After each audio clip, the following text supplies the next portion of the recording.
을 바꿀 수도 있는데 사랑으로 하는 헌신, 사랑의 헌신, 사랑으로 하는 헌신. 말씀 제목처럼 저와 여러분에게 주님을 향한 뜨거운 사랑의 헌신이 있어지기를, 주님을 향한 정말 주님을 사랑함으로 그 사랑으로 헌신하는 저와 여러분 되어지기를 우리 주의 이름으로 간절히 축원드립니다. 먼저 이 시간 모든 성도님들에게 하나님의 말씀이 하나님의 말씀으로 들려지고 또 믿어지는 은혜 주님께서 부어주시기를, 또 하나님의 실존과 살아계신 하나님의 실존과 그리고 우리를 사랑하시는 그 하나님의 사랑이 실제가 되어지는 은혜 주님께서 부어주시기를 우리 주의 이름으로 간절히 축원드립니다. 교회 안에 두 부류의 사람이 있습니다. 어떤 사람이 있을까요? 교회 안에 두 부류의 사람이 있는데 어떤 사람이 있을까요? 행복하게 신앙생활하는 사람과 불행하게 신앙생활하는 사람, 이렇게 두 부류의 사람이 교회 안에 있습니다. 여러분은 어떤 사람이신가요? 행복하게 신앙생활하고 있는 사람인가요? 아니면 불행하게 신앙생활하고 있는 사람인가요? 나는 어떤 부류의 사람일까? 얼굴 보면 알아요. 지금 바로 확인할 수 있습니다. 여러분이 지금 행복하게 신앙생활하고 있는 사람인지 아니면 불행하게 신앙생활하고 있는 사람인지 굳이 조사해보지 않아도 알 수 있습니다. 여러분의 얼굴을 보면 확인할 수가 있습니다. 여러분의 얼굴이 어떻게 보여질까요? 얼굴이 밝아야죠. 그 얼굴에 막 그늘이 있고 어두움이 있고 그러면 저분은 지금 불행하게 신앙생활을 하고 있구나, 그렇게 확인이 되는 거죠. 근데 얼굴에 밝음이 있고 얼굴에 웃음이 있고 그러면 저분은 행복한 신앙생활을 하고 있구나, 그렇게 확인할 수가 있습니다. 여러분 옆에 있는 성도님 얼굴 한번 보세요. 어떻습니까? 빛이 나나요? 활짝 웃어보시기 바랍니다. 나는 행복하다, 이렇게.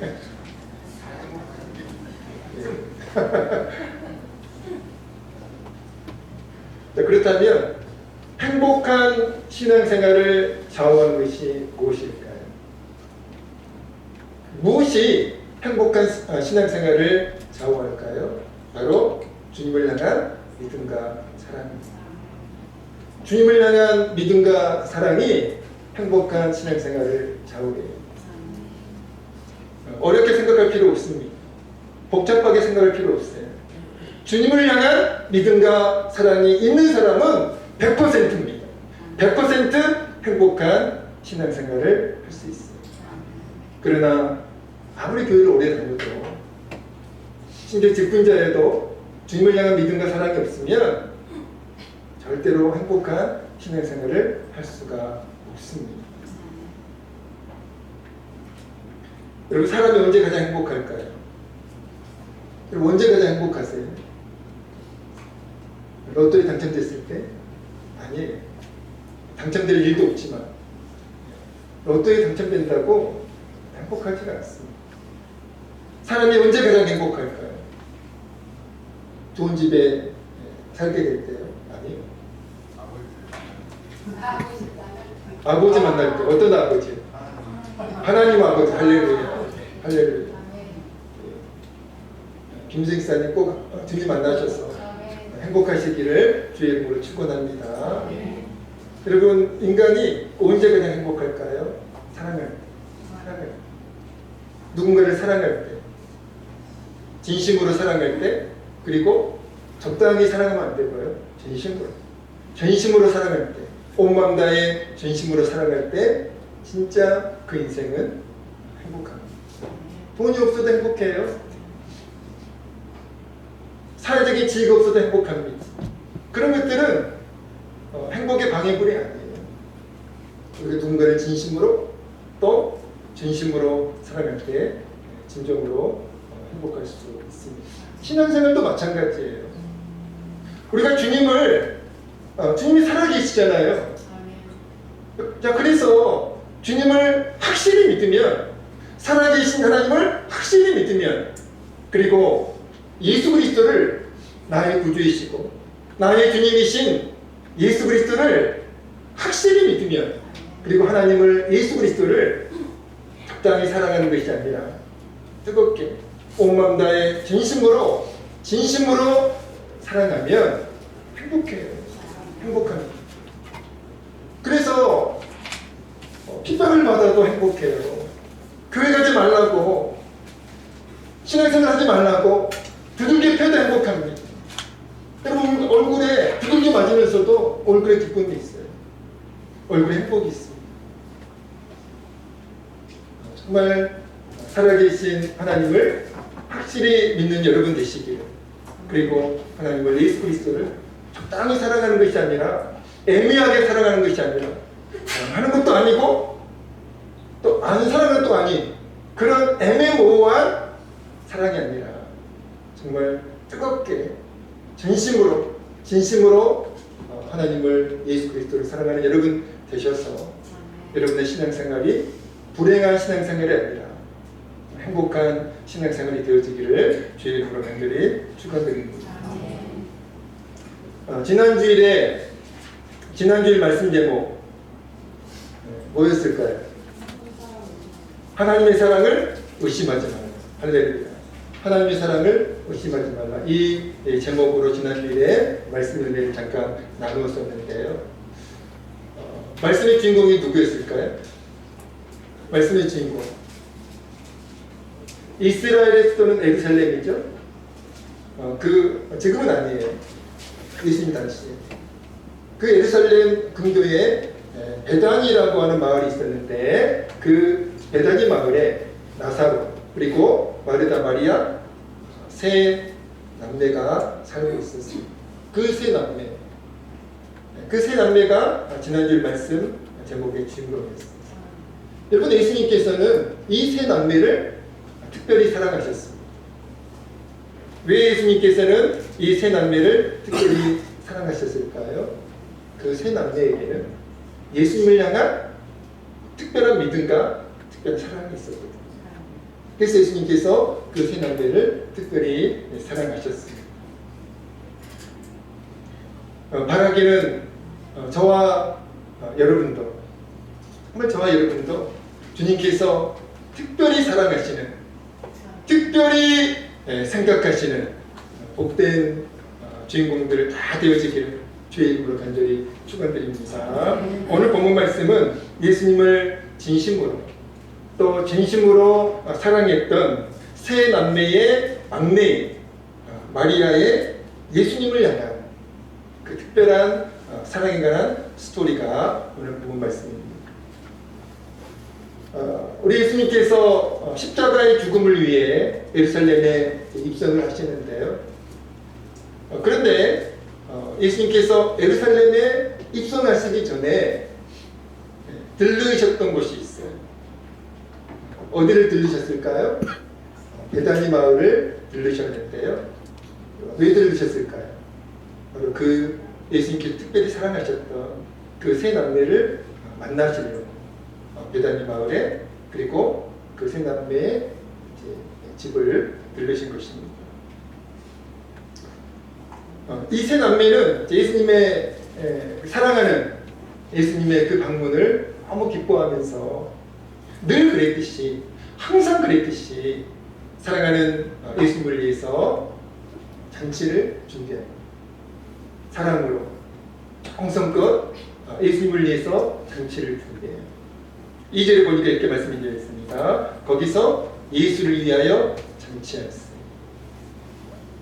예수님의 방문을 기뻐하면서, 사랑하는 예수님의 방문을 기뻐하면서 이 세 남매는 사랑으로 정성껏 예수님을 위해서 잔치를 준비했어요.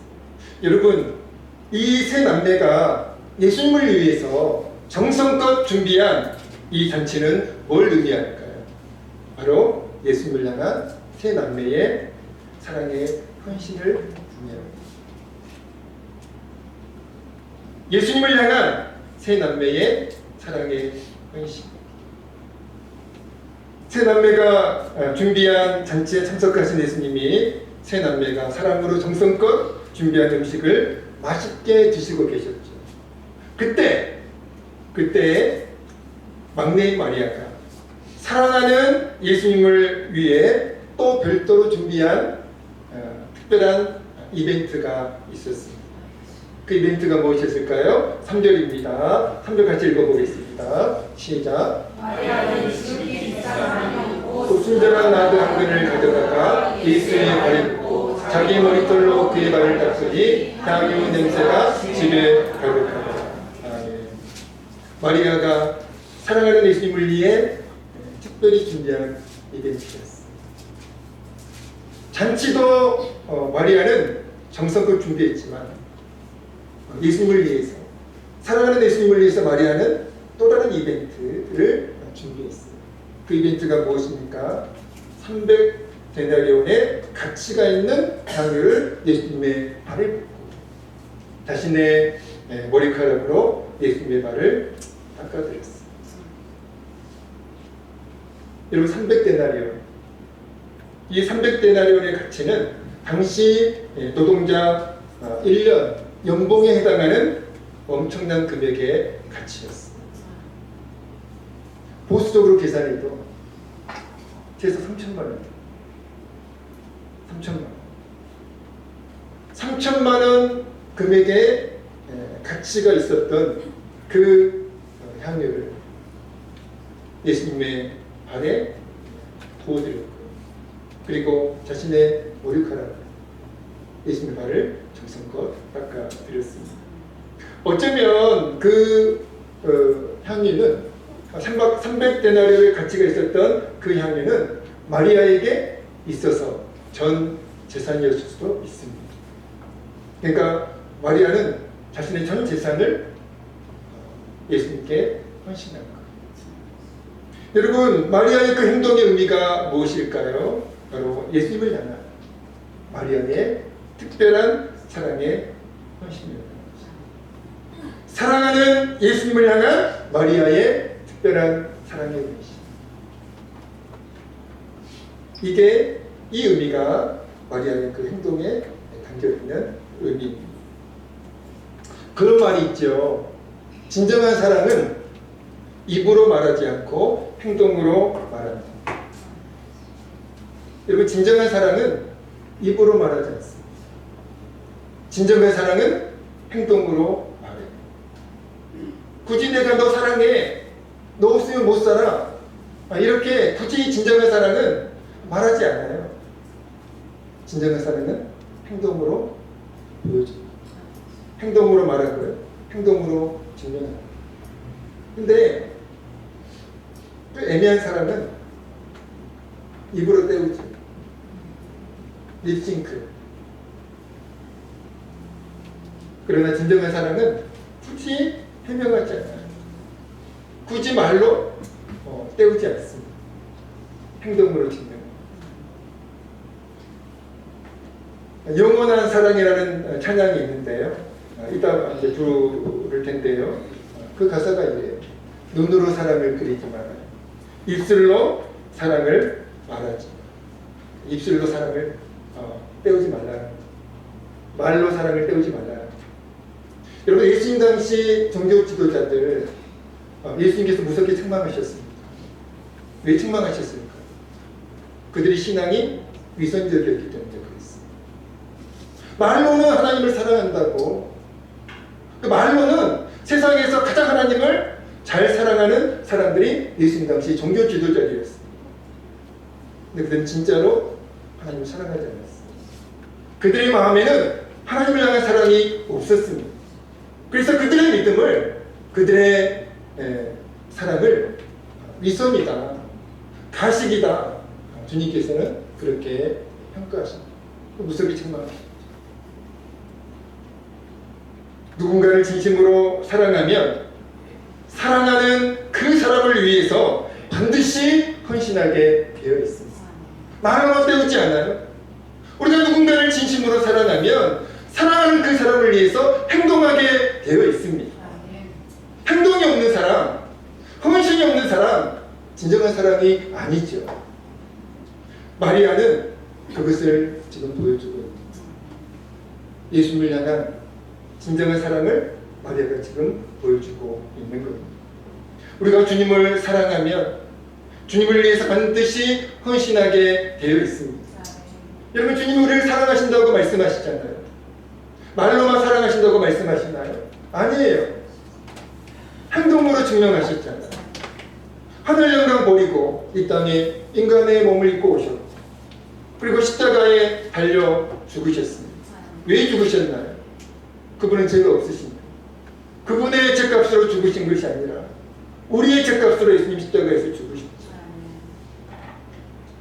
그렇게 예수님께서는 우리를 향한 주님의 사랑을 증명하신 거예요. 행동으로 증명하신 겁니다. 우리가 주님을 정말 사랑하면 주님을 위해서 반드시 헌신하게 되는데, 몸으로도 헌신하고 또 물질로도 헌신하게 되어 있습니다. 그런데 마리아가 그렇게 헌신할 때 삼박데나리온의 그 가치가 있는 향유를 예수님의 발에 붓고 또 자신의 머리카락으로 닦아드리는 그 사랑의 헌신이 마리아에게 있을 때 가룟 유다가 그 마리아의 헌신을 비난했어요. 4절 5절 같이 읽어보겠습니다. 읽겠습니다. 4절 5절 시작. 제자 중 하나 예수를 잡아줄 가룟 유다가 말하되 이 향유를 어찌하여 300데나리온에 팔아 가난한 자들에게 주지 아니하였느냐. 누가 마리아의 헌신을 비난했다고요? 예수님의 제자였던 가룟 유다가 마리아의 그 헌신을 비난했습니다. 비난의 명분이 있었어요. 그냥 비난한 것이 아니라 어떤 명분을 가지고 마리아의 헌신을 비난했습니다. 그 명분이 5절이에요. 가룟 유다가 마리아의 헌신을 비난한 명분은 이겁니다. 가난한 사람들을 위한 부재가 바로 마리아의 헌신을 가룟 유다가 비난한 명분입니다. 왜 쓸데없는 낭비를 했냐는 거예요. 그거를 팔아가지고 그 돈으로 가난한 사람들을 도왔으면 더 의미 있지 않았겠느냐. 가룟 유다가 마리아의 헌신을 비난한 명분이었어요. 가난한 사람들을 위한 구제. 여러분, 그럴듯해 보이죠? 그러나 여러분, 가룟 유다의 본심은 그게 아니었어요. 가룟 유다는 진짜로 가난한 사람들을 생각하는 사람이 아니었습니다. 가난한 사람들을 구제할 생각도 없었어요. 그런데 명분을 만든 거예요. 마리아의 헌신을 비난할 명분이 필요했던 겁니다. 그래서 가난한 사람들을 그 명분으로 삼은 거죠. 여러분, 가룟 유다가 마리아의 헌신을 비난한 진짜 이유는 따로 있습니다. 그게 뭘까요? 바로 가룟 유다에게 예수님을 향한 사랑이 없었다는 거죠. 가룟 유다에게는 예수님을 향한 사랑이 없었어요. 예수님을 향한 믿음도 없었습니다. 예수님이 제자입니다. 그러니까 마리아의 헌신을 비난하는 겁니다. 그는 단 한 번도 예수님을 사랑으로 헌신한 적이 없습니다. 예수님을 위해서. 가룟 유다는 예수님의 제자였지만 단 한 번도 예수님을 위해서 사랑으로 헌신한 적이 없었어요. 그래서 그 마리아의 사랑의 헌신을 이해하지 못하고 비난한 것입니다. 오늘 우리에게 주님을 향한 사랑이 없다면, 오늘 우리가 주님을 섬기고 있는데, 오늘 우리가 주님을 따르고 있는데, 오늘 저와 여러분에게 주님을 향한 사랑이 없다면 주님을 위한 헌신도 당연히 없습니다. 가룟 유다는 예수님의 제자였어요. 그런데 단 한 번도 예수님을 위해 사랑으로 헌신한 적이 없었습니다. 왜요? 예수님을 향한 진정한 믿음과 사랑이 가룟 유다에게 없었기 때문입니다.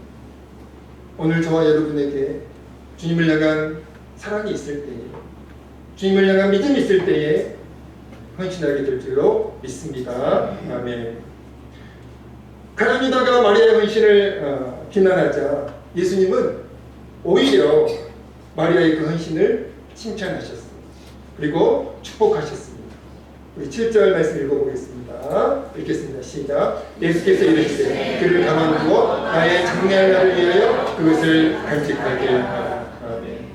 예수님은 마리아의 그 헌신을 칭찬하셨고 축복하셨습니다. 마태복음 26장 10절에서 예수님께서는 그 마리아의 헌신을 구체적으로 어떻게 평가하셨을까요? 이렇게 평가하십니다. 마태복음 26장 10절입니다. 읽겠습니다. 시작. 너희가 어찌하여 이 여자를 괴롭게 하느냐? 그가 내게 좋은 일을 하였느니라. 아멘. 마리아의 헌신을 예수님께서는 이렇게 평가하셨습니다. 가룟 유다는 마리아의 헌신을 비난했지만 예수님은 마리아의 헌신을 칭찬하셨고 축복하셨어요. 그리고 마리아의 헌신을 이렇게 해석해 주셨고 이렇게 평가해 주셨습니다. 그가 내게 좋은 일을 하였느니라. 그가 내게 좋은 일을 하였느니라. 마리아의 헌신을 주님께 좋은 일을 한 것을 그렇게 평가했는데요. 이런 의미예요. 주님께 기쁨과 만족을 주는 아름다운 일로 주님께서는 마리아의 헌신을 평가하신 것입니다. 주님께 기쁨을 주는, 주님께 만족을 주는 너무나 아름다운 일로 마리아의 헌신을 주님께서는 평가해 주셨습니다. 그리고 마리아의 헌신을 이렇게 축복하십니다. 마태복음 26장 13절입니다. 읽겠습니다. 시작. 내가 진실로 너희에게 이르노니 온 천하에 어디서든지 이 복음이 전파되는 곳에서는 이 여자가 행한 일도 말하여 그를 기억하리라 하십니다. 아멘. 마리아의 헌신을 주님께서는 칭찬해 주셨고 그리고 마리아의 헌신을 축복해 주셨습니다. 그래서 여러분 2000년 동안 마리아의 헌신은 모든 그리스도인들에게 기억이 되어졌고요. 그리고 모든 그리스도인들에게 헌신의 본이 되는 헌신으로 작용하게 되었습니다. 아멘. 오늘 우리도 마리아의 헌신에 관한 이 말씀을 통해서 은혜를 받고 있잖아요. 마리아의 그 헌신을 진정한 헌신의 본으로 우리가 그렇게 찬양하고 있잖아요. 여러분, 마리아의 헌신에 대한 주님의 칭찬과 축복은 궁극적으로 두 가지 의미를 가지고 있습니다. 첫 번째는 이거예요. 주님은 지금도 주님을 진심과 진심으로 사랑하는 사람을 찾고 계신다는 거예요. 바로 마리아의 헌신에 대한 주님의 칭찬과 축복은 이 첫 번째 의미를 담고 있습니다. 주님은 지금도 주님을 진심으로 전심으로 사랑하는 사람을 찾고 계십니다. 실력 있는 사람, 능력 있는 사람, 지위가 높은 사람 주님이 찾으시는 것이 아니라 정말 주님을 진심으로 전심으로 사랑하는 사람을 찾고 계신 거예요. 두 번째 의미는 이거예요. 주님을 위해 사랑으로 헌신하는 사람을 주님께는 축복하시고 사랑하신다는 거예요. 주님이 어떤 사람을 축복하신다고요? 어떤 사람을 사용하신다고요? 주님을 위해 사랑으로 헌신하는 사람, 그 사람을 하나님께서 찾고 계시고 그 사람을 축복하시고 그 사람을 사용하시는 줄로 믿습니다. 말씀을 마치려고 하는데요. 이렇게 오늘 말씀을 한번 정리해 보려고 합니다. 행복한 신앙생활을 좌우합니다. 우리의 신앙생활이 행복해야 되잖아요. 불행하면 안 되잖아요. 교회 오는 게 고통스럽고 예배를 드리는 게 미치게 싫고 이렇게 하면 안 되잖아요. 예배가 기쁘고 교회 올 때 마음이 너무나 즐겁고 예배 드릴 때 얼굴에 웃음이 가득하고 기쁨이 가득하고 그래야 되잖아요. 근데 도살자 끌려가는 소와 같은 모습으로 예배를 드리면 안 되는 거죠. 여러분 정말 행복하세요? 정말 주님을 섬기는 신앙생활이 정말 행복하십니까? 행복해야 돼요. 돈을 주는 것도 아니고 교회 오면 돈을 주는 것도 아니고 이 명예를 주는 것도 아니고 행복해야죠. 여러분 행복한 신앙생활의 조건이 뭐라고? 이겁니다. 같이 한번 읽어볼까요? 시작. 주님을 향한 믿음과 주님을 향한 믿음과 사랑이 있을 때, 진정한 사랑이 있을 때, 진정한 믿음이 있을 때 적당히 주님을 사랑하면 안 되고요. 뜨겁게 온몸 다해 전심으로 사랑할 때, 살아계신 주님을 조금 더 의심하지 않고 확실히 믿을, 그 믿음이 있을 때 우리의 신앙생활은 행복하게 될 줄로 믿습니다. 그러면 진정한 사랑의 특징과 족도는 뭘까요? 읽어보겠습니다. 시작. 사랑의 헌신. 진정한 사랑의 특징. 진정한 사랑에는 이게 있습니다. 진정한 사랑의 족도는 이거예요. 사랑의 헌신입니다. 사랑하니까 헌신하는 거예요. 마리아는 예수님을 사랑하니까 그렇게 헌신한 겁니다. 나사로, 마르다, 마리아는 예수님을 사랑했기 때문에 그렇게 헌신하는 거예요. 우리가 주님을 사랑하면 누가 시켜서가 아니라, 강요에 의해서가 아니라 자발적으로 헌신하는 거예요. 교회 나가지 말라고 핍박해도 문 부수고 나가요. 가문에서 쫓겨나길 각오하고 교회 나갑니다. 그런 헌신이 가능해요. 저와 여러분에게 그 사랑의 헌신이 있어지기를 주의 이름으로 간절히 축원드립니다. 여러분 마지막으로 주님이 찾으시는 사람, 주님이 쓰시는 사람, 어떤 사람입니까? 실력 있는 사람? 능력 있는 사람? 여러분 우리 주님이 안 찾으세요. 주님이 안 쓰십니다. 어떤 사람을 쓰십니까? 같이 한번 읽어보겠습니다. 시작. 주님을 위해 사랑으로 섬기십니다. 주님이 지금도 찾으시고, 그리고 이 사람을 주님이 축복하시고 사용하시는 줄로 믿습니다. 우리 모두의 신앙생활이 행복한 신앙생활이 되어지기를, 우리 모두에게 주님을 향한 진정한 믿음과 진정한 사랑이 있어지고 진정한 헌신이 있어지기를 주의 이름으로 간절히 축원드립니다. 그 주님이 축복하시는 복된 인생, 주님이 쓰시는 복된 주인공들 다 되어지기를 주의 이름으로 간절히 축원드립니다. 찬양하시겠습니다. 이 말씀 생각하면서 영원한 사랑 찬양드리겠습니다.